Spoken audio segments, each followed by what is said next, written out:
Hello दोस्तों, दुनिया के सफ़र में खुशामदीद। हे हुर आर लेगेत। दोस्तों, आज हम यूरोप के एक ऐसे मुल्क की सैर करने जा रहे हैं जिसकी सफाई और खूबसूरती का कोई मुकाबला नहीं है। एक ऐसा मुल्क जो इतना साफ है कि यहाँ कचरे की कमी हो जाती है और इसे बाहर से कचरा इंपोर्ट करना पड़ता है ताकि बिजली बनाई जा सके। एक ऐसा मुल्क जहाँ बच्चे की पैदाइश पर वालिदैन को 480 दिन की छुट्टी मिलती है, जहाँ स्कूल से लेकर यूनिवर्सिटी तक मुफ्त तालीम है, यहाँ तक के कापी, पेंसिल और दोपहर का खाना भी गवर्नमेंट देती है। क्या आप जानते हैं ये वही मुल्क है जहाँ से वाइकिंग्स निकले थे और इन्होंने पूरे यूरोप को खौफजदा कर रखा था। लेकिन आज ये मुल्क अमन, फलाह और खूबसूरती की अलामत है। जी हाँ, आज हम सैर करने जा रहे हैं स्वीडन की। स्वीडन की लड़कियां खुद मर्दों को पार्टियों में क्यों दावत देती हैं? यहाँ के लोग एक दूसरे से तनख्वाह क्यों नहीं पूछते? यहाँ 6 महीने तक रात क्यों नहीं होती? यहाँ गलियों में नाचना जुर्म क्यों है? और आखिर ये मुल्क इतना अमीर कैसे है कि हर शख्स करोड़ों कमाता है? ये सब कुछ जानने के लिए वीडियो को आखिर तक जरूर देखिएगा। चलिए अब निकलते हैं स्वीडन के एक शानदार सफर पर।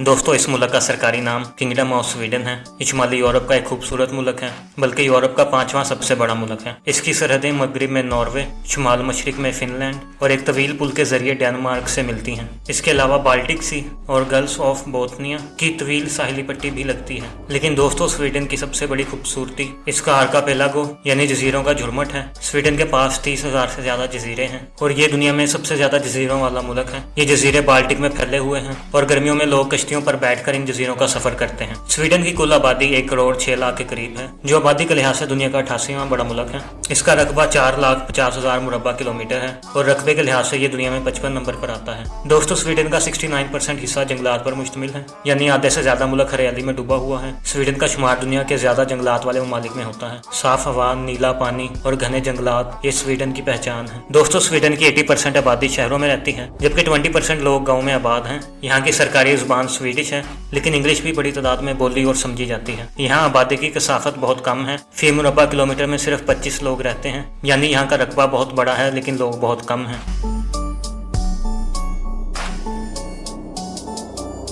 दोस्तों, स्वीडन की तारीख हजारों साल पुरानी है। वाइकिंग्स का दौर 8वीं सदी से 11वीं सदी तक था। स्वीडिश वाइकिंग्स ज्यादातर मशरिक की तरफ यानी रूस, कॉन्स्टेंटिनोपल और ब्लैक सी तक पहुंचे। इन्होंने वहां तजारत की और रूस की बुनियाद में भी अहम किरदार अदा किया। 1997 में डेनमार्क, स्वीडन और नॉर्वे इकट्ठे होकर कलमार यूनियन बन गए, जो 130 साल तक कायम रही। 1523 में स्वीडन के बादशाह गुस्ताव वासा ने डेनमार्क से अपना मुल्क अलग कर लिया और आज भी इन्हें स्वीडन का कौमी हीरो माना जाता है। 1600 के बाद के जमाने को स्वीडन का सुनहरी दौर कहा जाता है, जब ये यूरोप की एक बड़ी ताकत था। मौजूदा दौर में स्वीडन में आईनी बादशाहत है। कार्ल गुस्ताफ 1973 से स्वीडन के बादशाह हैं, लेकिन इनका किरदार ज्यादातर रस्मी है। असल इख्तियार पार्लियामेंट और वजीर आजम के पास है। 6 जून को स्वीडन का कौमी दिन मनाया जाता है। दोस्तों, स्वीडन के लोग दूसरे ममालिक के मुकाबले में बहुत मेहनती हैं और अपने काम से बहुत प्यार करते हैं। यही वजह है कि इन्हें बहुत खुश इखलाक और मुहज़्ज़ब समझा जाता है। लेकिन एक बहुत दिलचस्प सकाफती बात है, यहाँ के लोग एक दूसरे से पैसों के बारे में नहीं पूछते। कोई किसी से तनख्वाह नहीं पूछता।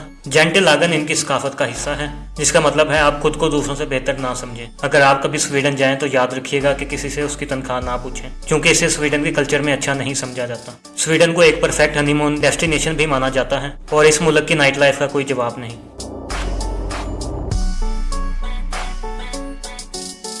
दोस्तों, स्वीडन का दारुल हुकूमत स्टॉकहोम है। यह शहर 14 जजीरों पर फैला हुआ है और 57 पुलों के जरिए आपस में जुड़ा हुआ है, इसीलिए इसे शुमाल का वीनस भी कहते हैं। स्टॉकहोम दुनिया के खूबसूरत तरीन दारुल हुकूमतों में से एक है और ये 188 मुरब्बा किलोमीटर पर फैला हुआ है।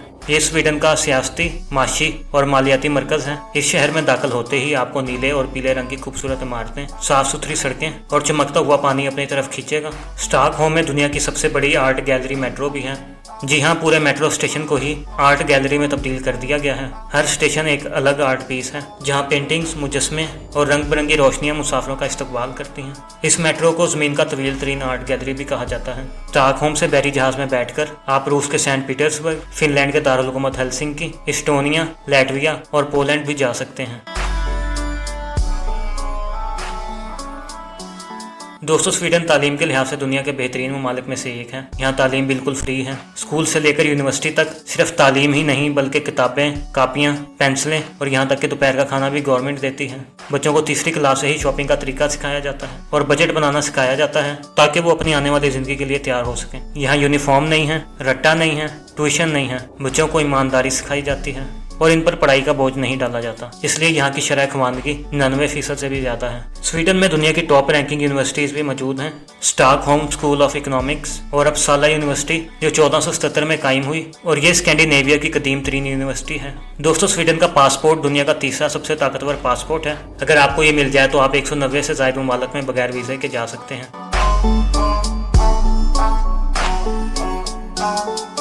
दोस्तों, अब बात करते हैं स्वीडन की मईशत की। स्वीडन की जीडीपी 585 अरब डॉलर है और यहाँ के लोगों की औसतन आमदन 60,000 डॉलर के करीब है, जो पाकिस्तानी रुपयों में तकरीबन 1.5 करोड़ से भी ज्यादा बनती है। फीकस आमदनी के लिहाज से स्वीडन दुनिया के अमीर तरीन ममालिक में से एक है। स्वीडन में इस्तेमाल होने वाली करेंसी स्वीडिश क्रोना है। एक स्वीडिश क्रोना तकरीबन 29 पाकिस्तानी रुपए और 9 इंडियन रुपए के बराबर है। स्वीडन की मईशत की असल ताकत इसका टैक्स वसूली का निज़ाम है। स्वीडन में लोग 30 से 55% तक इनकम टैक्स देते हैं। जी हाँ, आधी से ज्यादा तनख्वाह टैक्स में चली जाती है, लेकिन इसके बदले में हुकूमत हर शहरी को मुफ्त तालीम, मुफ्त सेहत, बेहतरीन सड़कें और बच्चों की मुकम्मल देखभाल फराहम करती है।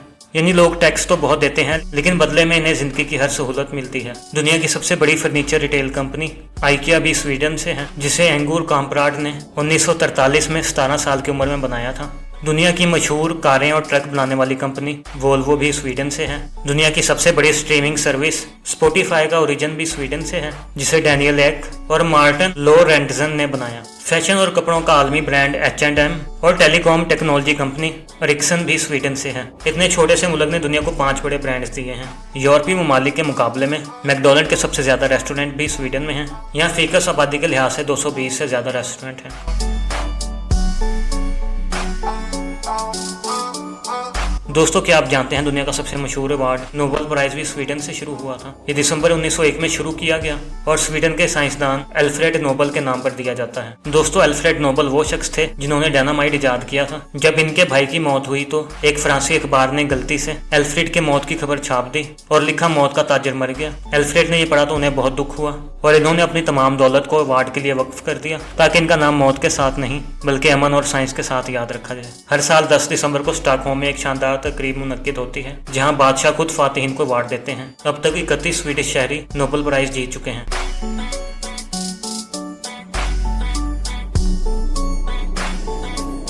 दोस्तों, स्वीडन की सकाफत की एक बहुत ही प्यारी रिवायत है जिसे फीका कहते हैं। फीका का मतलब कॉफी है, लेकिन ये सिर्फ कॉफी पीना नहीं बल्कि इकट्ठे बैठकर कॉफी पीना, बातचीत करना और कुछ मीठा खाना है। दफातर में दिन में 2 बार फीका ब्रेक होता है। 30 मिनट के लिए तमाम साथी मिलकर बैठते हैं, कॉफी पीते हैं और गपशप करते हैं। ये इनकी जिंदगी का एक अहम हिस्सा है और किसी भी वक्त किया जा सकता है। स्वीडन में फीका सिर्फ एक मशरूब नहीं, एक समाजी इदारा है। अब बात करते हैं स्वीडिश खानों की। दोस्तों, इनकी सबसे पसंदीदा डिश स्वीडिश मीट बॉल्स हैं, जो उबले हुए आलू, ग्रेवी और लिंगनबेरी जाम के साथ खाए जाते हैं। सरस्ट्रोमिंग एक डिश है जो खमीरशुदा मछली से बनती है। दोस्तों, इसकी बदबू इतनी तेज होती है कि इसे खोलते ही पूरे इलाके में बदबू फैल जाती है। इसे दुनिया की बदबूदार डिशेज में शुमार किया जाता है, लेकिन स्वीडिश लोगों को ये बहुत पसंद है। अगर आप कभी स्वीडन जाएं तो जरूर ट्राई करें, लेकिन होशियार रहिएगा क्योंकि होटल और रेस्टोरेंट इसे घर के अंदर खोलने से मना करते हैं। स्वीडिश लोग अपने साथ लंच बॉक्स भी दफ्तर लेके जाते हैं और खाने के बाद एक खास सब्ज दूध पीना पसंद करते हैं। दोस्तों, स्वीडन की सफाई का कोई मुकाबला नहीं। यहाँ आपको सड़कों पर कचरा नजर नहीं आएगा। यहाँ सफाई का ये आलम है कि स्वीडन को कचरे की कमी की वजह से बाहर से कचरा मंगवाना पड़ता है। जी हाँ, आपने सही सुना, स्वीडन दुनिया का वो वाहिद मुल्क है जो दूसरे ममालिक से कचरा खरीदता है। स्वीडन की 50% बिजली कचरे से बनती है।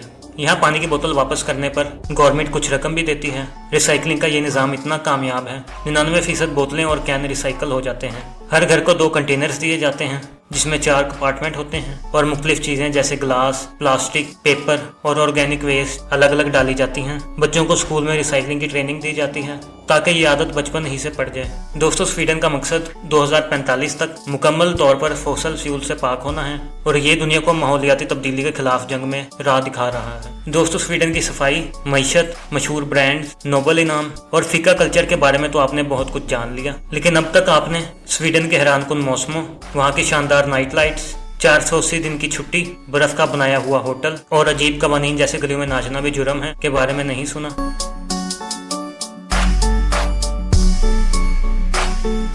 स्वीडन के शुमाली इलाकों में आर्कटिक सर्कल का अंदर का हिस्सा है, जहां मई से अगस्त तक सूरज ग्रूब नहीं होता। रात को भी दिन जैसी रोशनी होती है। लोग इसे आधी रात का सूरज कहते हैं। आप इस वक्त पार्क में बैठकर किताब भी पढ़ सकते हैं और बच्चे खेलते भी रहते हैं। नए आने वाले लोगों के लिए बहुत मुश्किल होता है क्योंकि उन्हें नींद नहीं आती। इसी तरह दिसंबर से जनवरी तक यहाँ रात ही रात रहती है। दिन की रोशनी बमुश्किल चंद घंटों के लिए नजर आती है। यहाँ के लोग इस मौसम के आदी हैं और खास लाइट्स, मोमबत्तियां और पोलर लाइट के साथ माहौल का मुकाबला करते हैं। लेकिन दोस्तों, यहाँ पर एक ऐसा भी तारीखी मंजर है जिसे देखने के लिए लोग दुनिया भर से आते हैं। इसे नॉर्दर्न लाइट्स कहते हैं। ये रोशनियों का एक जादुई रक्स होता है। ये मंजर इतना खूबसूरत है कि लोग हजारों मील का सफर तय करके ये देखने आते हैं। दोस्तों, जब हम लीप लैंड की बात कर ही रहे हैं तो ये बताना जरूरी है कि यहाँ यूरोप की जमीन खत्म हो जाती है। यहाँ का दर्जा हरारत -40 से -70 डिग्री तक चला जाता है। बर्फ इतनी गहरी होती है कि घरों की छतें बर्फ के नीचे दब जाती हैं। लोग बर्फ तोड़कर झीलों से मछलियां पकड़ते हैं और बर्फ में कपड़े धोते हैं। यहाँ आपको रेनडियर के रिवर नजर आएंगे जो मुकामी सामी कबीले के लोग पालते हैं। ये कबीले हजारों सालों से इस सख्त इलाके में रहते आए हैं और अपनी सकाफत, जुबान और रिवायात को बचाए हुए हैं। इनके पास अपना परचम और अपना पार्लियामेंट भी है और ये रेनडियर के गोश्त, खाल और सींग से अपनी मईशत चलाते हैं। हस्की कुत्ते भी यहाँ के मशहूर जानवर हैं। लोग इन कुत्तों के जरिए बर्फ पर स्लेज चलाते हैं और ये सयाहों के लिए मुनफरिद तजर्बा है।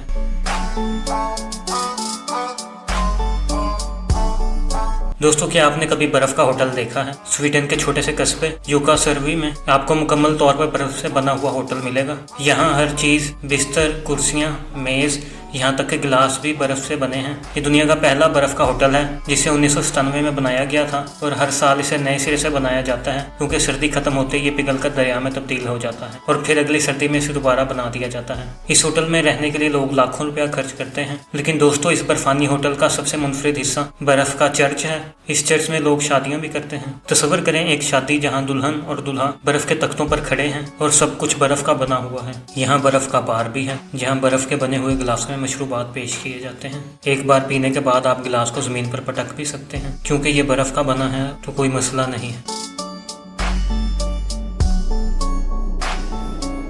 दोस्तों, अब स्वीडन के फलाही निज़ाम पर नज़र डालते हैं जो पूरी दुनिया में बेमिसाल है। स्वीडन में बच्चे की पैदाइश पर वालिदैन को 480 दिन की छुट्टी मिलती है। जी हाँ, तकरीबन 16 माह की छुट्टी तनख्वाह के साथ। हुकूमत चाहती है आप अपने बच्चों की अच्छी तरह देखभाल करें।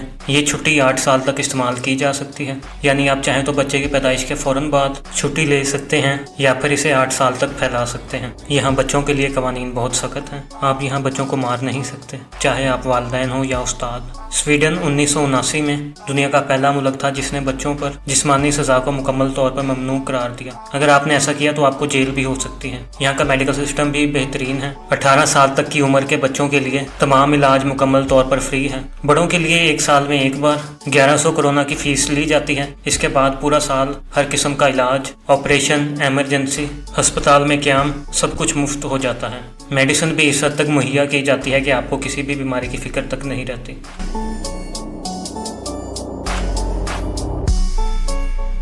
दोस्तों, स्वीडन में शफाफियत का ऐसा आलम है कि आप इंटरनेट पर हर शख्स का डाटा देख सकते हैं। कौन कितना कमाता है, कहाँ रहता है, कितनी गाड़ियां हैं, कौन सी कंपनियां रजिस्टर्ड हैं, सब कुछ ऑनलाइन अवामी तौर पर दस्तयाब है। इसलिए करप्शन करना तकरीबन नामुमकिन है। 2023 में स्वीडन दुनिया के 5 कम करप्ट ममालिक में शामिल था। दोस्तों, स्वीडन के कुछ कवानीन बहुत अजीब हैं जो सुनकर आप हैरान रह जाएंगे। मिसाल के तौर पर आप स्वीडन की गलियों में नाच नहीं सकते। जी हाँ, अगर आपको गलियों में नाचना है तो आपको पहले हुकूमत से इजाज़त लेनी होगी। 2023 में एक नौजवान को बस स्टॉप पर नाचने की वजह से जुर्माना हुआ था।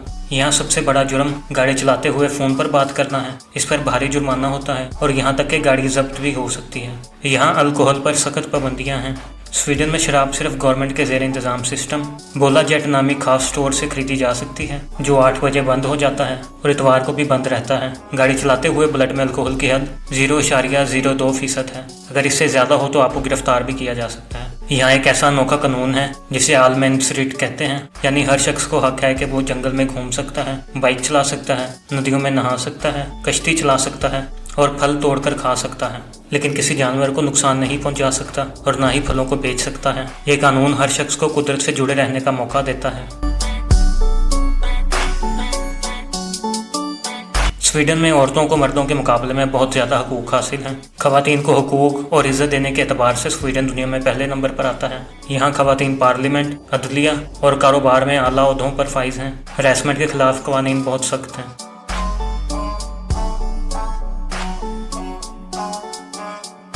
दोस्तों, स्वीडन में कारोबार करना बहुत आसान है। आपको हुकूमत को सिर्फ एक ईमेल करनी है और फिर पूरे मुल्क से आपको ऑफर्स आने लग जाएंगे। मुफ्त ज़मीन, इमारत के लिए कर्जा, टैक्स में छूट और पोर्ट तक आने जाने का रास्ता, और सिर्फ 30 मिनट में कंपनी रजिस्टर्ड हो जाती है। स्वीडन यूरोप के मुकाबले में आसानी से स्टूडेंट वीज़ा देता है और आप अपनी फैमिली को भी बुला सकते हैं। यहाँ IT, इंजीनियरिंग और हेल्थ केयर में सबसे ज़्यादा नौकरियाँ हैं। अगर आपकी फील्ड इनमें से एक है तो ये मुल्क आपके लिए बेहतरीन है। स्वीडन में तकरीबन 27,000 पाकिस्तानी आबाद हैं जो खुशहाल ज़िंदगी गुजार रहे हैं। इनमें ज़्यादातर स्टॉकहोम, गोथनबर्ग और माल्मो जैसे बड़े शहरों में रहते हैं। इसके अलावा भारतीयों की भी बड़ी तादाद यहाँ मौजूद है। स्वीडन में जराइम की शरह बहुत कम है और लोग खुद को बहुत महफूज समझते हैं। यहाँ पुलिस बगैर असलहे के गश्त करती है और यहाँ शहरियों का पुलिस पर बहुत भरोसा है।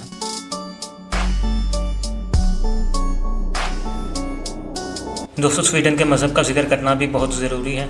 यहाँ 61% लोग क्रिश्चियन हैं, लेकिन इनमें से ज़्यादातर लोग सिर्फ नाम के क्रिश्चियन हैं और वो चर्च नहीं जाते। 36% लोग एथिस्ट हैं, यानी उनका किसी मज़हब से कोई ताल्लुक नहीं, और तकरीबन 2% मुसलमान हैं और इस्लाम यहाँ तेज़ी से फैल रहा है। स्वीडन की बड़ी मसाजिद स्टॉकहोम, माल्मो और गोथनबर्ग में है। स्वीडन का कौमी परचम नीले रंग का है जिसके दरमियान में सुनहरी नॉर्डिक क्रॉस बना हुआ है। ये क्रॉस स्कैंडिनेविया के तमाम ममालिक के झंडों में मुश्तरक है। स्वीडन का कौमी फूल ब्लूबेल है और कौमी जानवर ब्लैक थ्रश है। कौमी खेल फुटबॉल और आइस हॉकी हैं। दोस्तों, गोथनबर्ग स्वीडन का दूसरा बड़ा शहर है जो अपनी पोर्ट, तफरीही पार्कों और समुद्री ग़िज़ा के लिए बहुत मशहूर है। माल्मो स्वीडन का तीसरा बड़ा शहर है जो डेनमार्क के दारुल हुकूमत कोपेनहेगन से ओरिसेंट पुल के जरिए जुड़ा हुआ है।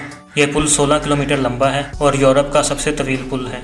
अपसला अपनी कदीम यूनिवर्सिटी और खूबसूरत कैथीड्रल के लिए मशहूर है। स्काने का खित्ता अपने खेतों, बागात और खूबसूरत साहिली इलाकों के लिए जाना जाता है। स्वीडन में सर्दियों में स्केटिंग करना बहुत मशहूर है। आरी स्वीडन का सबसे बड़ा स्केटिंग रिजॉर्ट है जहां पूरी दुनिया से लोग आते हैं। गर्मियों में लोग कैंपिंग और मछली पकड़ने का लुत्फ उठाते हैं।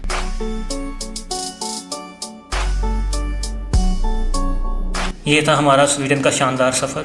स्वीडन वो मुल्क है जहाँ तालीम से लेकर सेहत तक सब कुछ फ्री है। कचरे से बिजली बनती है और रिसाइकलिंग 99% तक पहुँचती है। बर्फानी होटल और नॉर्दर्न लाइट्स जैसे अजूबे हैं। यहाँ बर्फानी होटल और नॉर्दर्न लाइट जैसे अजूबे हैं। 6 महीने रात नहीं होती और 6 महीने दिन नहीं निकलता। शफाफियत और ईमानदारी ने करप्शन को ख़त्म कर दिया है। स्वीडन वो मुल्क है जहाँ हुकूमत वाकई माँ की तरह अपने शहरियों का ख्याल रखती है, बच्चे की पैदाइश से लेकर बुढ़ापे तक। लेकिन दोस्तों, इस फलाही निज़ाम का एक पहलू ये भी है कि बहुत ज़्यादा टैक्स हैं, 30 से 55% तक। क्या आप इतना टैक्स देने को तैयार हैं? क्या आप 6 महीने तारीकी में रह सकते हैं? शायद स्वीडन हर किसी के लिए नहीं है, लेकिन वहाँ के लोग अपने निज़ाम से खुश हैं।